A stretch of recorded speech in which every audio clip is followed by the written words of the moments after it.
وعلى آله وصحbihi wa man tabi'ahum bi ihsanin ila yaumiddin. Alhamdulillah pada hari ini kita kedatangan Syekh Walid Al-Mu'allif, salah satu masyayikh dari Yaman ya. Sekarang mungkin di Solo, Pak. Solo, ngajar di kampus di Solo. Ngajar mahasiswa-mahasiswa di sana terkait masalah fikih, usul fikih, qawaidnya, bahasa juga, untuk jenjang setaraf S1 di daerah Solo. Kemarin beliau baru pulang liburan 3 bulan, kemudian baru datang kemarin persis ini. Setelah liburan kurang lebih 3 bulan dan akan kembali lagi sore ini ke Solo gitu. Maka di sela-sela waktu ini, di waktunya khusus waktu anak ini, insyaallah beliau akan menyampaikan taujihat kepada kita semua terkait apa nanti yang beliau sampaikan gitu ya. Nanti insyaallah setelah ini kita ke rumah Quran di Tangerang. Jadi kita di sini dulu baru nanti ke sana. Ya insyaallah nanti penerjemahnya langsung Ustaz Fauzal Habib saja. Biar sekalian gitu.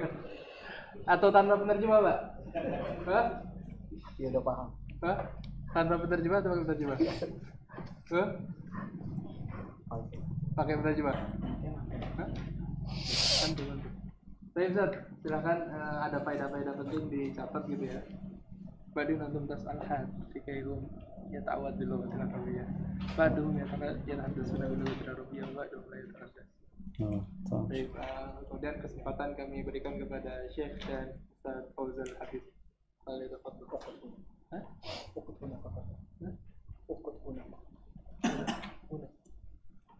Ada video. تفضل يا شيخ. كيف حالك؟ بسم الله الرحمن الرحيم. الحمد لله رب العالمين، والصلاة والسلام على أشرف الأنبياء والمرسلين وعلى آله وأصحابه أجمعين وسلم تسليما كثيرا إلى يوم الدين. أما بعد، السلام عليكم ورحمة الله وبركاته. فما شاء الله تبارك الله، أسأل الله عز وجل بمنه وفضله وكرمه أن يجمعنا في مستقر رحمته كما جمعنا في هذا المكان المبارك، وأن يوفقنا ويحفظنا وإياكم، وأن ينفعنا وينفع بنا دينه وعباده الصالحين. آمين. Jadi beliau bilang sebagaimana semoga Allah mengumpulkan kita di sini, Pak, sama-sama. Semoga nanti Allah juga kumpulkan kita di tempat yang rahmat Allah itu selalu menaungi.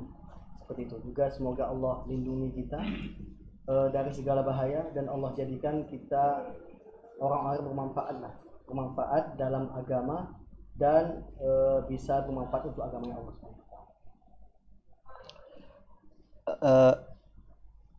من أهم الوصايا التي نتحدث عنها في هذه الجلسة، سنقف مع قوله تعالى: وإذا أخذنا ميثاق بني إسرائيل ألا تعبدوا إلا الله وبالوالدين إحسانا ذي القربى واليتامى والمساكين وقولوا للناس حسنا وأقيموا الصلاة وآتوا الزكاة ثم توليتم إلا قليلا من بعد ذلك إلا قليلا منكم وأنتم معرضون. فهذه الآية فيها مواثيق. إذا أخذنا ميثاق بني إسرائيل، ميثاق العبادة وبر الوالدين والإحسان إلى الأقارب والأرحام والصلاة والزكاة. Jadi pada kesempatan kali ini, Pak, di antara wasiat-wasiat yang penting itu adalah seperti yang beliau katakan tadi di ayat wa idza akhadna mitsaqa bani Israil. Di sana ayat itu, Pak, itu penuh dengan wasiat-wasiat. Yang pertama pada tauhid pada Allah Subhanahu wa taala, kemudian berbuat baik kepada orang tua, kemudian juga berbuat baik terhadap kerabat-kerabat, kepada sholat dan zakat. Jadi beliau akan membahas perjanjian-perjanjian itu, karena di situ ada wa idza akhadna mitsaq. Di sana diambil perjanjian-perjanjian. Jadi akan dibahas insyaallah. وإذا أخذنا ميثاق، الميثاق يعني عهد وتعاهد وتعاقد. كما يأتي شخص إلى شخص آخر يتفق معه على شيء، يتفق معه على بيع أو شراء، يتفق على عمل، فهناك شروط وهناك اتفاق، فيتم الاتفاق بين الطرفين الشخصين، ويجب على هذا أن يلتزم وهذا أن يلتزم بهذا الاتفاق. هذا يسمى عهد وميثاق. Jadi yang pertama Pak, kata beliau mitsaq. Mitsaq itu artinya perjanjian, perjanjian yang kuat.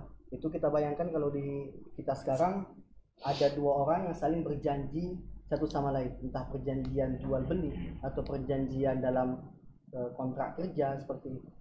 Jadi setiap orang harus megang kesepakatannya masing-masing. Di sana ada syarat-syarat, ya kan, ada syarat-syarat juga. Kemudian tiap orang itu harus memegang syarat-syarat tersebut. Kemudian iltizam, memegang hal tersebut dan memenuhi janji tersebut. Di situ makanya akan beliau bahas tentang itu. وأول ميثاق في هذه الآية هو ميثاق العبادة. وإذا أخذنا ميثاق بني إسرائيل ألا تعبدوا إلا الله، هذا ميثاق العبادة.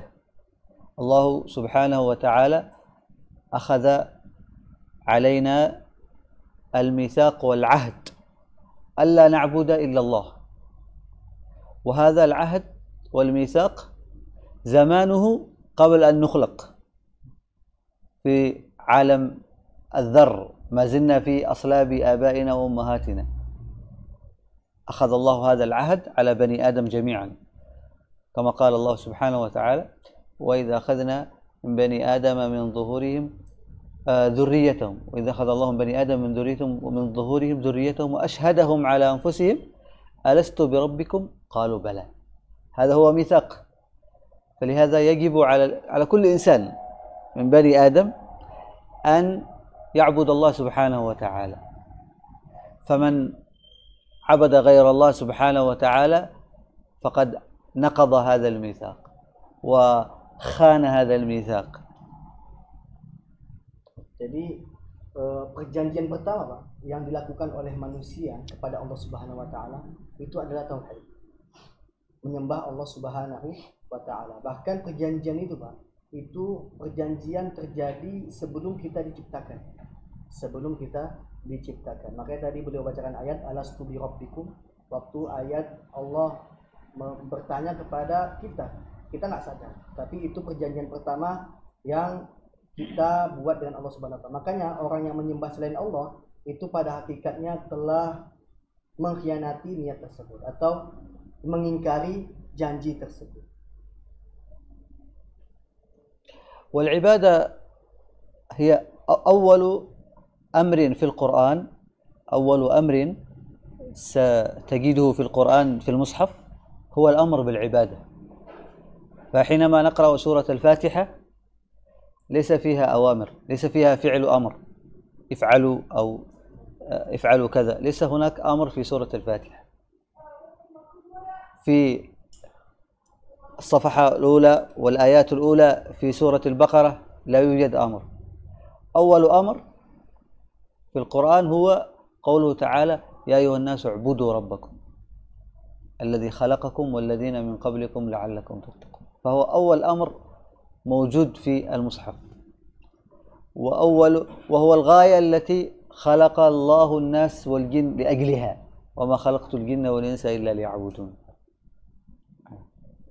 Perlu kita ketahui juga Pak, perintah pertama di dalam Quran itu tidak kita temukan di surat Al-Fatihah. Jadi surat Al-Fatihah itu nggak ada perintah di sana sama sekali. Di lembaran pertama juga surat Al-Baqarah tidak ada juga. Kecuali nanti setelahnya itu Allah katakan ya ayyuhan nasu ubudu rabbakumul ladzi khalaqakum. wahai manusia, sembahlah Allah, sembahlah Tuhan kalian yang telah menciptakan kalian. Jadi itulah perintah pertama dalam Al-Quran. Dan perintah beribadah itu juga Pak, menyembah Allah Subhanahu Wa Taala, itu jugalah tujuan atau sebab kita diciptakan. Makanya Allah katakan, wa ma khalaqtul jinna wal insa illa liya'budun, dan tidaklah aku ciptakan manusia dan jin kecuali untuk beribadah kepadaku.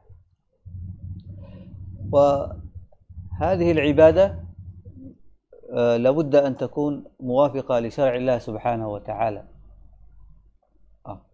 ولهذا أرسل الله سبحانه وتعالى الرسل وأنزل الكتب لأجل أن يبينوا كيف نعبد الله، لأن الله أخذ العهد والميثاق أن نفعل العبادة، أن نعبده. إذن كيف نعبده؟ فالله سبحانه أرسل هؤلاء الرسل والأنبياء وأنزل الكتب لأجل أن يبينوا لنا كيف نعبد الله، أن نعبده بما شرع سبحانه وتعالى. Kemudian ibadah juga Pak, yang beliau katakan, sebagaimana kita diciptakan untuk itu, makanya harus sesuai dengan Quran dan Sunnah. Makanya tadi beliau katakan, dari sebab itulah, karena alasan itulah Allah itu mengutus para Rasul dan Nabi.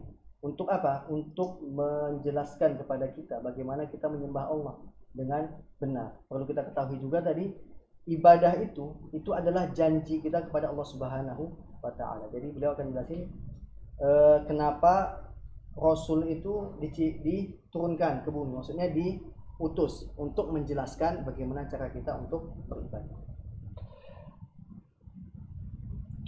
ولهذا لابد في العبادة من العلم، لابد في العبادة من العلم.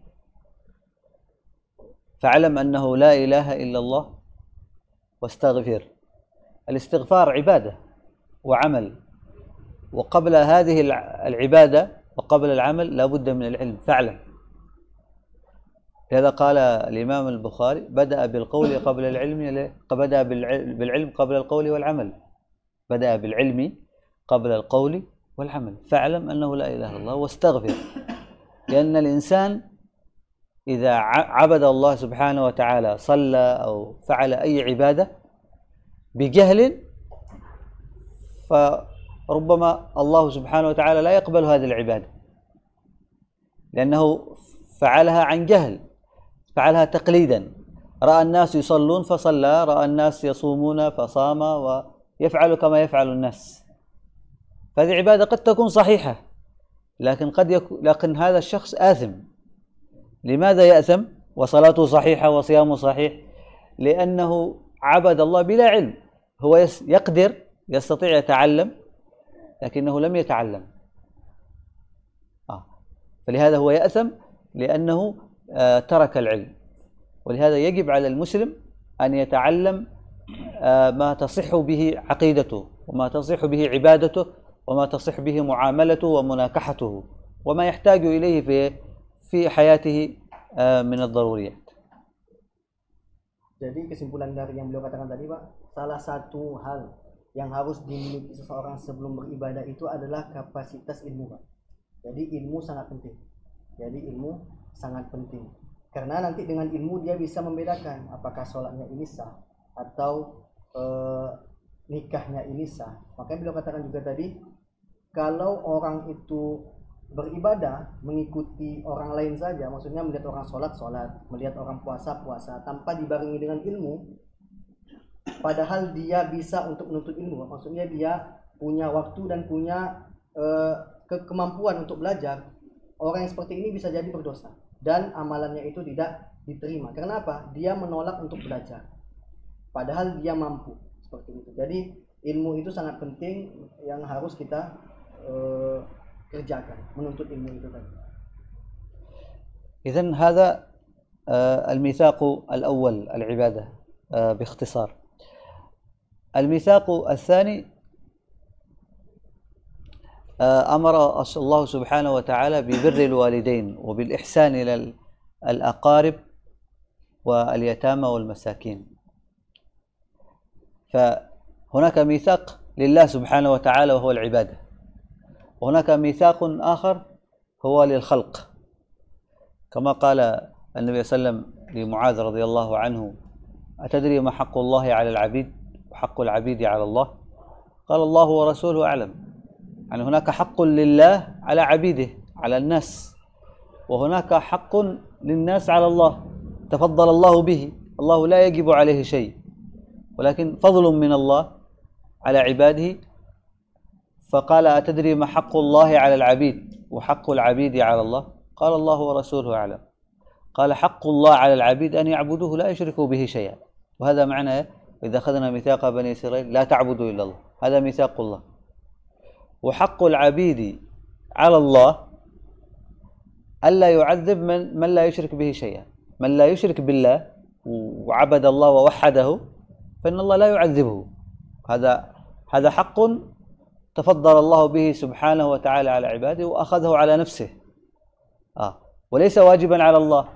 لا يجب على الله أن يفعل لنا شيئا، وإنما هذا فضل، خلافا للمعتزلة. المعتزلة يقولون يجب على الله أن يفعل الأصلح لعباده، أي شيء فيه نفع وفيه صلاح للناس يجب على الله أن يفعله، وهذا مخالف لمذهب أهل السنة. فالله لا يجب عليه شيء، وإنما هو فضل منه سبحانه وتعالى. لو أراد أن يدخلنا جميعا النار فلم يكن ظالما لنا، لأن نحن عبيده يتصرف بنا كما يشاء. هو الملك، والملك يتصرف في رعيته كيف يشاء. والله دائما تصرفاته عدل وحكمة، لكن الله عز وجل من فضله وعدله وحكمته أنه لا يظلم أحدا. إني حرمت الظلم على نفسي وجعلته بينكم محرما. Jadi yang beliau katakan, Pak, itu perjanjian yang pertama, perkara ibadah. Tapi nanti kita lihat ayat lanjutannya itu, perjanjiannya itu sisanya antara kita dengan makhluk lain. Yang pertama tadi apa? Yang kedua tadi apa? Berbakti pada orang tua, kemudian berbuat baik terhadap aqarib, kerabat. Itu perjanjian kita untuk berbuat baik terhadap sesama kita, kepada manusia. Selain tadi kepada ibadah tadi. Jadi ada perjanjian kita kepada Allah, kemudian ada juga perjanjian kita bahwa kita akan senantiasa tadi berbuat baik kepada makhluk yang lain. Kemudian beliau juga mengatakan tadi hadis Mu'adz, beliau juga katakan ternyata ada hak untuk haknya hamba atas Allah Subhanahu wa taala, atau haknya Allah atas kita. Pertama itu haknya Allah atas kita. Haknya Allah itu untuk kita sembah, tidak menyekutukannya. Itu haknya Allah untuk selalu kita sembah. Nah, berarti orang yang tidak menunaikan haknya itu berarti sudah berkhianat. Maksudnya keluar dari agama Islam. Nah, ternyata ada juga haknya kita atas Allah Subhanahu wa taala. Ini pada dasarnya ini ada bentuk keutamaan, fadl, bukan kewajiban. Allah itu enggak ada kewajibannya, Pak. Allah itu enggak wajib memberikan kita rezeki. Tapi Allah itu memang memberikan kita rezeki. Jadi itu adalah bentuk keadilan dan hikmahnya Allah Subhanahu wa taala. Tapi ini disebutkan hanya dari segi bab bahwasanya ini loh murah hatinya Allah Subhanahu wa taala. Nah, ternyata ada hak kita atas Allah Subhanahu wa taala. Apa haknya? Itu kata Nabi, tidak mengazab kita, tidak memasukkan kita ke dalam neraka selagi kita tidak menyekutukan Allah Subhanahu wa taala. Itu haknya kita atas Allah Subhanahu wa taala. Bukan berarti ini kewajiban bagi Allah, Pak. Allah itu enggak ada kewajiban bagi Allah. Kita yang punya kewajiban. Berbeda nanti dengan golongan Mu'tazilah yang beliau sebutkan tadi. Mu'tazilah itu salah satu kelompok sesat dalam akidahnya, karena mereka mengatakan Allah itu punya kewajiban. Kewajiban Allah apa? Ya, pergerakan Allah, maksudnya Allah itu dalam memberikan sesuatu itu harus sesuatu yang baik-baik, dan yang jelek-jelek itu tidak diwajibkan bagi Allah Subhanahu wa taala. Jadi seakan-akan mereka mendikte Allah Subhanahu wa taala. Tapi yang muhim tadi di hadisnya yang beliau sampaikan tadi, Syekh sampaikan, di sana ada hak Allah atas kita itu apa? Menyembah Allah, tidak menyekutukannya dengan apapun. Dan ada juga haknya kita atas Allah Subhanahu wa taala. Itu apa? Tidak mengazab kita selagi kita tidak syirik kepada Allah Subhanahu wa taala. فإذن حق العبيد أو حق الناس منه بر الوالدين، صلة الأرحام، الإحسان إلى المساكين، اليتامى، كل الناس. وبالوالدين إحسانا وذي القربى واليتامى والمساكين. وقولوا للناس حسنا. فيأمرنا أن نقول للناس القول الحسن، وهذا كما كان النبي صلى الله عليه وسلم، لم يكن صلى الله عليه وسلم فاحشا ولا متفحشا، كان كلامه طيبا، الكلمة الطيبة صدقة. فالمسلم يأمره الشرع ويأمره ربه سبحانه وتعالى أن يحسن إلى والديه وإلى أرحامه وإلى جميع الناس، وأن يحسن إليهم في العمل وفي القول. ليس الإحسان في العمل فقط، إحسان في العمل في التصرفات مع الناس، وإحسان أيضا في القول، وقولوا للناس حسنا. ومن هؤلاء الأقارب الذين نعتني بهم الأبناء، قال الله تعالى وأمر أهلك بالصلاة، هذا من الإحسان إلى الأبناء وإلى الذرية والأسرة. وأمر أهلك بالصلاة، وكان يأمر أهله بالصلاة واصطبر عليها، وأمر أهلك بالصلاة واصطبر عليها. أمر تعليم الأبناء الصلاة، تعليم الأهل وتعليم الناس، هذا ليس سهلا، يحتاج صبرا، واصبر على ما أصاب.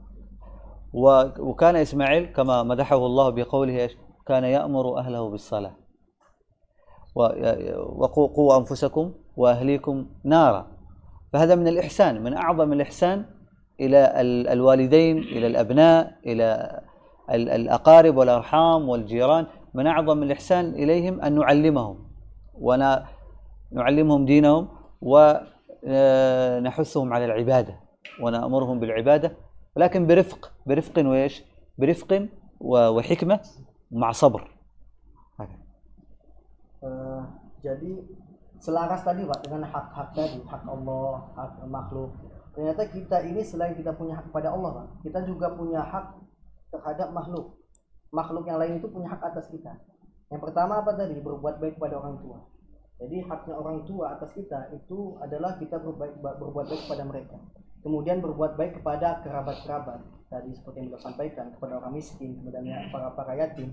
Nah itu haknya mereka untuk kita berikan ihsan. Kemudian beliau sampaikan juga di sini ihsan itu Pak, perlakuan baik itu nggak cukup pada amal, tapi juga pada perkataan, pada lisan. Mungkin ada orang yang ihsannya itu baiknya cuma pada amal, tapi mulutnya judes, mulutnya pedas, itu nggak bisa juga. Jadi memang makanya dikatakan waqulu linnasi husna. Maka berkata-katalah dengan manusia itu dengan perkataan yang lembut, yang baik, bukan yang menyakiti seperti itu. Dan beliau juga sampaikan tadi di antara kerabat-kerabat kita yang terdekat itu adalah keluarga, entah itu istri, entah itu anak. Nah, salah satu bentuk ihsan kita kepada mereka itu, pada kerabat kita itu adalah dengan mengajarkan mereka agama. Maka tadi beliau sampaikan menyuruh anak untuk sholat, menyuruh keluarga untuk sholat itu adalah bentuk ihsan, bentuk kebaikan. Karena nanti pada akhirnya kebaikan terbaik itu adalah saat seseorang dari kita itu bisa menyelamatkan keluarga kita dari apa? Dari api neraka. Qu anfusakum wa ahlikum nar, seperti itu. Kemudian beliau katakan juga di akhir, salah satu hal yang membuat Nabi Ismail itu dipuji, Pak, wa kana ya'muru ahlahu bis-shalah. Nabi Ismail ini nyuruh keluarganya itu untuk sholat, Pak. Jadi itu salah satu alasan kenapa Nabi Ismail dipuji oleh Allah Subhanahu wa taala. Kemudian beliau sampaikan juga di akhir, dalam mengajarkan keluarga itu juga Pak, karena itu bukan sesuatu yang mudah Pak. Mengajarkan itu bukan sesuatu yang mudah, ke keluarga, ke anak nggak mudah. Maka dibutuhkan tadi kata beliau ilmu, kemudian dan kesabaran dan dengan lemah lembut. Itu artinya lemah lembut. ثم من المواثيق في هذه الآية وأقيموا الصلاة وآتوا الزكاة. فهنا مع أن الصلاة والزكاة وأيضا هي داخلة في العبادة، يدخل في قوله تعالى وإذا أخذنا ميثاق بني إسرائيل لا تعبدوا إلا الله. فالصلاة والزكاة عبادة، لكن ذكرها هنا وخصصه بالذكر لأهميته ولشرفه. فلهذا الصلاة من أعظم العبادات، ولا حظ في الإسلام لمن ضيع الصلاة. من ضيع الصلاة ليس له نصيب، لا حظ في الإسلام لمن ضيع في الصلاة، لأنه من ضيع الصلاة فهو لما سواها أضيع. من ضيع الصلاة سوف يضيع الزكاة، يضيع بقية الأعمال الصالحة، وسيقع في الفواحش والمنكرات. ترك الصلاة بوابة للدخول في المعاصي، وإقامة الصلاة حفظ من المعاصي والمنكرات. إن الصلاة تنهى عن الفحشاء والمنكر. الصلاة تنهى، إقامة الصلاة ينهى الإنسان، تعين الإنسان على الابتعاد عن المعاصي والسيئات، وتركها يجعل الإنسان يقع في المعاصي والسيئات. والعهد الذي يقول صلى الله عليه وسلم: العهد الذي بيننا وبينهم الصلاة، فمن تركها فقد كفر. بين الرجل والكفر ترك الصلاة، أو الشرك ترك الصلاة. لهذا الصلاة وخاصة الصلوات الخمس هذه واجبة، ويجب على المسلم أن يحافظ عليها، وأن يحافظ عليها في صلاة الجماعة مع جماعة المسلمين، وأن يحث الناس عليها. بعض المسلمين للأسف لا يصلي، مسلم يعني ينتسب إلى الإسلام، يعيش ويشهد الشهادتين، ولديه في قلبه حب لله ورسوله، لكن لا يصلي. هو يؤمن بالصلاة، يؤمن أن الصلاة واجبة، لكن تكاسلا فقط، يتكاسل ويتهاون ويترك الصلاة، أو تشغله الدنيا. وهذا خطير جدا. فالإنسان يجب عليه أن يحافظ على الصلاة، وأن نأمر الناس بالحفاظ على الصلاة، ونبين لهم خطورة ترك الصلاة وأهمية هذه العبادة العظيمة. Selanjutnya Pak, perjanjian yang beliau katakan itu adalah sholat dan zakat, menjaga sholat dan zakat. Menariknya, sholat dan zakat ini dikhususkan karena sholat dan zakat ini termasuk ibadah tadi. Menyembah Allah itu dengan apa juga? Dengan sholat dan zakat. Tapi di sini dikhususkan karena pentingnya dua hal ini, sholat dan zakat. Kemudian beliau katakan sholat itu adalah salah satu ibadah yang paling a'zam, yang paling agung, yang paling besar itu sholat. Karena nanti apalagi sholat yang lima waktu. Makanya beliau katakan tadi, jangan sekali-sekali meremehkan sholat atau melalaikan sholat. Karena kalau orang udah lalai dari sholat Pak, itu segala selain sholat itu udah lalai. Janji ke orang udah lalai, kemudian juga bayar zakat nanti juga bisa lalai. Jadi kalau sholatnya udah nggak teratur waktunya, itu bisa ke ranah yang lain pun terganggu juga. Kemudian juga beliau katakan tarkus sholat itu babul maksiat, meninggalkan sholat itu adalah jalan menuju kemaksiatan. Maksudnya kemaksiatan yang lain akan menyusul nanti. Dan juga menjaga sholat itu adalah menjaga diri kita dari kemaksiatan itu tadi. Karena sesungguhnya sholat itu bisa mencegah dari kemungkaran dan fahsya. Kemudian beliau katakan juga banyak hadis tadi beliau sampaikan, karena salah satu batasan antara seorang laki-laki dengan Islam atau dengan kekafiran itu adalah sholat. Karena nanti ada bahasan orang yang meninggalkan sholat itu bisa masuk dalam ranah kekafiran. Kemudian lagi beliau katakan jangan lupa juga untuk rajin Pak, senantiasa melaksanakannya itu bersama jamaah di masjid. Itu beliau perhatikan juga tadi, beliau katakan itu diperhatikan juga untuk senantiasa melaksanakannya di masjid, jangan sampai diremehkan. وآتوا الزكاة. العبادات على قسمين: عبادات قاصرة، عبادات قاصرة يعني نفعها ويعود على الشخص نفسه، كالصلاة مثلا، هذه عبادة قاصرة، لأن الذي يثاب على الصلاة والذي سينجو من عقاب الله وسيدخل الجنة هو المصلي، هذا نفع خاص بالمصلي. وهناك عبادة متعدية، يعني نفعها متعدي للآخرين، وهي مثل الزكاة، لأن الإنسان المسلم عندما يخرج زكاته فهو الشخص نفسه هو يثاب، يحصل له بركة هذه العبادة، ثواب العبادة، البركة في المال، البركة في كل شيء، ويحصل نفع متعد إلى الآخرين، فماله هذا يصل إلى الفقراء والمساكين وإلى غيرهم. والعبادة المتعدية الأصل أنها أفضل، الأصل أن العبادة المتعدية التي نفعها يتعدى إلى الآخرين أفضل من العبادة القاصرة، هذا الأصل. ولكن الصلاة أفضل من الزكاة، الصلوات الخمس أفضل العبادات البدنية، فهي أفضل من الزكاة ومن الحج ومن الصوم على رأي جمهور الفقهاء. Jadi beliau pindah ke permasalahan zakat, menjelaskan tentang zakat. Jadi beliau katakan ibadah itu ada dua. Ada namanya ibadah qasirah, ada namanya ibadah muta'addiyah. Ibadah qasirah itu secara garis besarnya itu beliau katakan manfaatnya itu hanya untuk orang yang beribadah itu, Pak. Contohnya sholat. Orang yang sholat itu pahalanya buat orang yang sholat saja, Pak. Jadi manfaatnya untuk hanya diri dia sendiri, itu ibadah qasirah. Kemudian beliau katakan ibadah yang muta'addiyah. Ibadah muta'addiyah itu secara simpel itu bahasannya artinya ibadah yang manfaatnya itu sampai ke orang lain. Salah satunya apa? Itu zakat. Zakat yang beliau sampaikan tadi. Karena dengan memberikan zakat itu kan memberikan kepada orang yang lain, pada mustahiknya semua. Nah, itu muta'addiyah.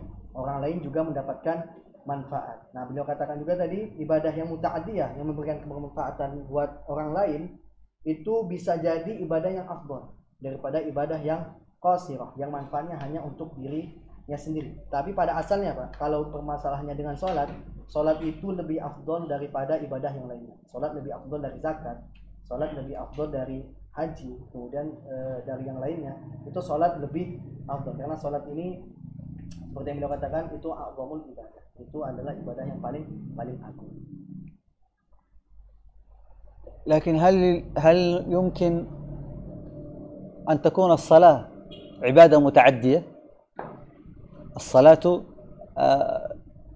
نفعها يعود إلى المصلي نفسه، لكن هل يمكن تكون متعدية؟ أيوة تسأله. Beliau nanya, mungkin nggak, Pak, sholat ini jadi ibadah yang muta'addiyah? Maksudnya kebermanfaatannya itu bukan buat musolli doang, bukan orang yang sholat doang, tapi kebermanfaatannya buat orang lain. Bisa nggak kira-kira? Bisa. Mungkin sih. في أحد يتكلم عربي؟ Ada yang bisa jawab nggak, Pak, pakai bahasa Arab? Atau pakai bahasa Indonesia tadi? Bisa saya. Bisa nggak? Ada yang bisa jawab nggak pakai bahasa Arab mungkin? Atau bahasa Indonesia nanti saya terjemahin. يتكلم عربي له واحد بأسور. Kata beliau kalau ada yang jawab pakai bahasa Arab, beliau kasih hadiah bakso. Inna salata tanha 'anil fahsya'i wal munkar.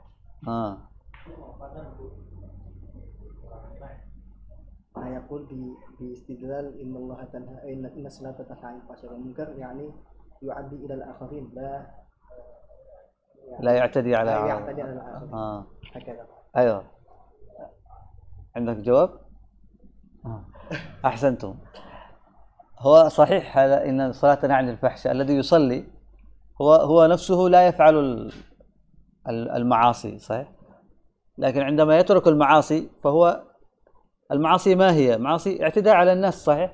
يعتدي مثلا الزنا اعتداء على أعراض الناس، فهذا الذي يصلي لا يعتدي على أعراض الناس. إذن فيه نفع للمجتمع، صحيح؟ فيه نفع للمجتمع. الفحشاء والمنكر مثل السرقة، هذه منكرات، فالذي يصلي تمنعه الصلاة من السرقة، إذن فيه حفظ لأموال الناس، فيه نفع للناس.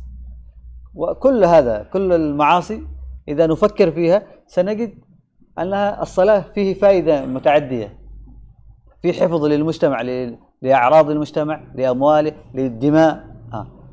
وأيضا الصلاة فيه نفع متعدي للأسرة. الأب والأم الذي يحافظ على الصلاة ويكون صالحا هذا نفعه يعود على أسرته أيضا وعلى أولاده وعلى بيته. ولهذا ذكر الله سبحانه وتعالى لنا في سورة الكهف، في قصة مع الخضر وموسى، قصة الغلامين اللذين لهما كنز. حفظ الله هذا الكنز، كنز يعني ذهب، كنز من الذهب من الأموال العظيمة، حفظه الله سنوات طويلة بسبب صلاح آبائه. وأما الجدار فكان لغلامين يتيمين في المدينة وكان تحت هذا الجدار كنز لهما للغلامين وكان أبوهما صالحا. شوف، وكان أبوهما صالحا، هذه جملة حالية يعني، والحال أن الأب هذا كان صالح. هذا الأب قيل الأب السابع، يعني الجد. هذا بصلاح الآباء يحفظ الله الأبناء ويحفظ أموالهم. لهذا كان بعض السلف كابن مسعود رضي الله عنه كان يصلي في الليل، يقوم الليل، كانوا قليلا من الليل ما يهجعون وبالأسحار هم يستغفرون. كان يقوم الليل فيريد ينتهي من الصلاة، خلاص يتعب مثلا، فيرى طفله ولده نائم فيقوم ويزيد في العبادة، يقول إنما أزيد من أجلك، يزيد في الصلاة من أجل أن الله يحفظ هذا الولد. فالعبادة والعمل الصالح عموما نفعه متعدي، لأنه يحفظ الله به المال، يضع فيه البركة، يحفظ الأولاد والذرية، يحفظ الإنسان من المصائب والبلاء، يحفظ الإنسان من الابتلاءات ومن المصائب، فهو أمان. العمل الصالح إيش؟ أمان للإنسان وللمجتمع. Jadi beliau pertama tadi komentar jawaban Pak Amir tadi ya, betul Pak, masuk jawaban. Karena orang yang sholat itu bisa menghindarkan dirinya dari kerusakan. Maksudnya merusak barang orang lain atau mencuri barang orang lain. Kalau sholatnya betul itu bakal terhindar dari itu. Jadi sholat ini bisa menjadi ibadah yang muta'adiyah, kebermanfaatannya buat masyarakat malah. Kemudian yang beliau sampaikan, jawaban dari beliau, itu sholat itu Pak, sholat manfaatnya itu buat usrah, buat keluarga Pak. Buat keluarga. Kalau ayah ibu sholat, jadi orang soleh, seperti yang beliau katakan tadi surat Al-Kahfi, bagaimana Allah menjaga harta karun Pak, harta karun yang sangat besar di rumah itu Pak, rumah yang hampir peot itu karena ayahnya dua anak yatim ini soleh Pak. Bahkan dikatakan dalam tafsirnya, beliau katakan juga ini bukan ayah langsung, malah kayak kakek buyut atau di atasnya, jadi bukan ayahnya langsung. Jadi kesolehan orang tua itu Pak, itu memberikan kebermanfaatan buat keluarganya Pak, apalagi terkhusus buat anaknya. Kemudian beliau sampaikan tadi terus di akhir, Abdullah bin Mas'ud Pak, itu sholat mendawamkan selalu sholat malam Pak, sampai akhirnya dia sudah capek, tapi waktu dia mau selesai Pak, lihat anaknya tidur Pak, dia sholat lagi Pak, nambah lagi, sampai nanti di akhirnya, saya ini sholat buat kamu. Maksudnya buat apa? Biar nanti anaknya dijaga oleh Allah Subhanahu wa Ta'ala. Sebab apa? Kesolehan dia tadi. Jadi dia melihat anaknya tidur itu Pak, dia nambah sholat lagi, sholat malam. وهكذا. أخيرا حتى لا نطيل عليكم كثيرا، فهذه المواثيق ميثاق الله وهو العبادة له، والميثاق الخلق وهو الإحسان إلى الخلق. يجب على المسلم أن يهتم به، ولأن مخالفة هذه المواثيق هي نقض لها ونقض للعهد، ولا تنقض الأيمان بعد توكيدها. أوفوا بالعقود الذين آمنوا، أوفوا بالعقود، يعني هذا الميثاق عقد ومعاهدة. فنسأل الله سبحانه وتعالى بمنه وكرمه أن يعيننا على ذكره وشكره وحسن عبادته، ونسأله سبحانه وتعالى أن يغفر ذنوبنا وأن يستر عيوبنا وأن يفرج همومنا وينفس كروبنا وأن يقضي ديوننا وأن يعلمنا ويفقهنا ويوفقنا وأن يتقبل منا إنه هو السميع العليم. نسأله سبحانه وتعالى أن ينصر إخواننا المستضعفين على أرض فلسطين، نسأله سبحانه وتعالى أن يحفظهم وأن يكلأهم برعايته وحفظه، وأن يتقبل شهداءهم ويداوي جرحاهم. نسأله سبحانه وتعالى أن يرينا في اليهود الغاصبين ما تقر به أعين المؤمنين ويشفي صدور قوم مؤمنين، إنه ولي ذلك والقادر عليه. نسأل الله أن يبارك فيكم وجزاكم الله خيرا. صلى الله على سيدنا محمد وعلى آله وأصحابه أجمعين والحمد لله رب العالمين. Yang udah paham Pak? Yang terakhir beliau sampaikan, itu yang terakhir setelah kita tadi pelajari ada 3 perjanjian Pak ya. Perjanjian kepada Allah dengan ibadah, malah ada 2 doang, perjanjian ibadah tadi kepada Allah Subhanahu wa Ta'ala dengan sholat dan zakat dan seterusnya tadi, ibadah kepada Allah, tidak menyekutukannya dengan apapun. Kemudian janji untuk berbuat baik terhadap sesama Pak. 2 hal ini perlu diperhatikan Pak dalam menjalani kehidupan kita sekarang setelah kita mendengar nasihat dari Syekh, dari beliau. Nah itu kalau kita langgar Pak, itu berarti kita berkhianat terhadap janji ini tadi, terhadap Al-Quran ini tadi. Jadi beliau menekankan, memberikan perhatian penting, jangan dikhianati janji tadi, janji kepada Allah dan juga janji kepada makhluk lainnya, kepada manusia. Itu tadi beliau katakan juga. Kemudian di akhirnya beliau doain Pak, mendoain semoga kita mendapatkan ilmu manfaat, semoga senantiasa Allah berikan ilmu manfaat. Kemudian bahkan tadi juga beliau katakan semoga Allah mudahkan segala urusan kita, Allah mudahkan kita dalam membayar misalnya ada tanggungan seperti apa, itu beliau doakan juga. Kemudian terakhir beliau mendoakan juga tentang keselamatan saudara-saudara kita di Palestina. Semoga juga Allah berikan balasan bagi Israel kepada Yahud. Tadi seperti itu. Kemudian di akhir beliau sampaikan jazakumullah khairan ala husni istima'ah. Wassalamualaikum warahmatullahi wabarakatuh.